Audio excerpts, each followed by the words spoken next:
Hello friends, welcome back to this channel. दोस्तों, इस video में हम बात करेंगे केनरा बैंक के लिए, देश का तीसरा सबसे बड़ा बैंक।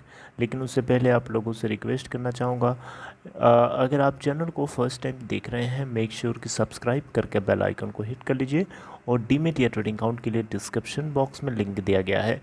देखिए, केनरा बैंक अपने आप में बहुत ही तगड़ा बैंक है।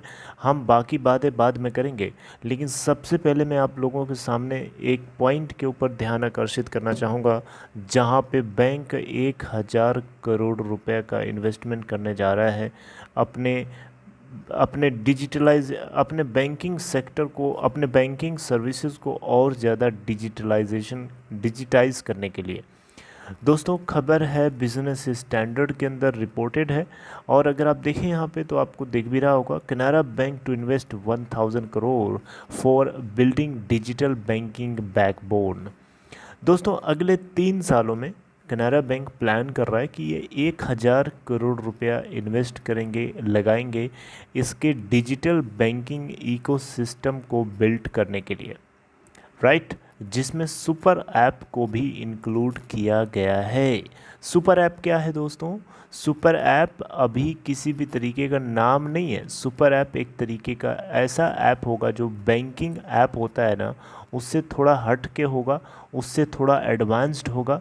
और यहाँ पे अगले महीने यानी जून में बेंगलुरु बेस्ड केनरा बैंक ने कहा है कि ये उसको अनवील करेंगे, यानी उसका नाम हमें पता चलेगा। सुपर ऐप का नाम क्या है? केनरा बैंक के लिए सुपर ऐप का नाम क्या है? सुपर ऐप बेसिकली यहाँ पे कोई नाम नहीं है दोस्तों, इस चीज़ को आप नोटिस करिए। केनरा बैंक का जो सुपर ऐप होगा उसका नाम क्या होगा हमें अगले महीने ज़रूर पता चल जाएगा। सुपर ऐप का यहाँ मतलब है कि वो जो ऐप होगा वो उस बैंकिंग सर्विस, बैंक के लिए वो सारी बैंकिंग सर्विसेज और डिजिटल सर्विसेज को अवेलेबल कराएगा, जो शायद बैंकिंग ऐप जो होता है ना, एप्लीकेशन, उसमें ना मिलती हो। यानी उससे कई गुना ज़्यादा एडवांस्ड होगा, इसीलिए उसका नाम है, उसको सुपर ऐप के नाम से हम एड्रेस कर पा रहे हैं, राइट। तो दोस्तों, इसके अंदर 262 फीचर्स रेप्लिकेटेड होंगे।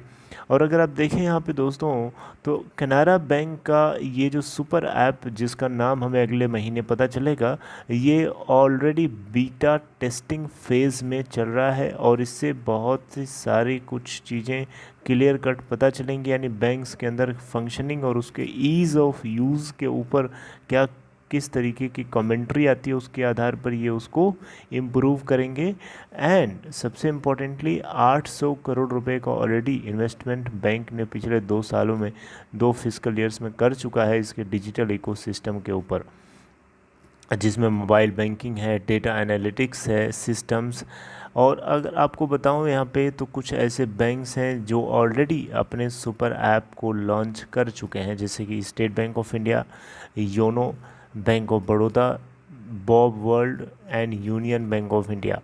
अब इन्हीं इन्हीं की तरह सुपर ऐप्स को लॉन्च करने के लाइन में केनरा बैंक भी तैयारी कर रहा है, और जल्द ही आपको ये भी खबर सुनाई देगी। बहरहाल अगले महीने आपको नाम जो है इसका पता चलेगा, तो मैं आपसे ज़रूर डिस्कस करूँगा। लेकिन चलिए अब मेन पॉइंट की बात करते हैं, तो वो ये है कि केनरा बैंक के अंदर लास्ट ट्रेडिंग सेशन में देखें तो 195 पे ओपन हुआ, 192.50 का लो और 199.40 का हाई बनाया। दोस्तों, लो एंड हाईज यहाँ पे मैं चर्चा नहीं कर रहा हूँ, मैं आपसे चर्चा कर रहा हूँ कि इस बैंक के अंदर स्ट्रेंथ बहुत है, बहुत ही तगड़ा बैंक है ये, अपने आप में बहुत ही मजबूत बैंक है, फंडामेंटली और टेक्निकली हर तरीके से। अगर आप देखें अभी, तो इसके अंदर बाइंग करने का सुनहरा मौका है। बाकी मर्जी आपकी है, आपको जो अच्छा लगे वही करिए। आपको बता देता हूँ, कई लोगों ने यहाँ पे इसके कॉन्सेंसस को देखा, मतलब इसके ऊपर रेटिंग करी हुई है बाइंग के लिए। आप रिसर्च सेगमेंट में जाइएगा तो आपको लेटेस्ट में बहुत सारे लोगों के आप देख सकते हैं। एलकेपी सिक्योरिटीज़ अभी जस्ट 11 मई को, अभी कुछ ही दिन पहले इन्होंने 260 के टारगेट को दिया हुआ, आप देख सकते हैं।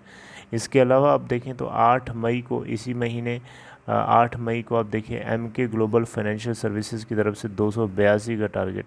इसके अलावा मोतीलाल ओसवाल की तरफ से इसी महीने 6 तारीख को इन्होंने 6 मई को 280 का टारगेट, राइट। हालांकि मोतीलाल ओसवाल की तरफ से 300 का टारगेट भी दिया जा चुका है पिछले कुछ महीनों मतलब 1 1.5 2 महीने पहले इन्होंने दिया था।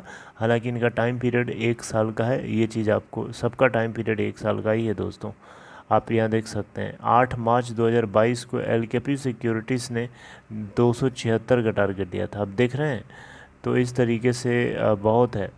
तो ये एक तगड़ा बैंक है और मुझे लगता है कि इसका टारगेट जो है 300 के लेवल के आसपास है। 300 के लेवल का और ये टच कर पाता है तो 300 से 350 की तरफ ये जाने की हिम्मत कर पाएगा। अभी 300 आप पहले प्राइमरी टारगेट मान के चल सकते हैं। तो बहुत ही तगड़ा बैंक है। बाकी आपकी मर्ज़ी, आप कैसे देखते हैं कमेंट बॉक्स में बताइएगा। ओके फ्रेंड्स, चलिए आगे मिलते हैं हम लोग नेक्स्ट टाइम। Take care.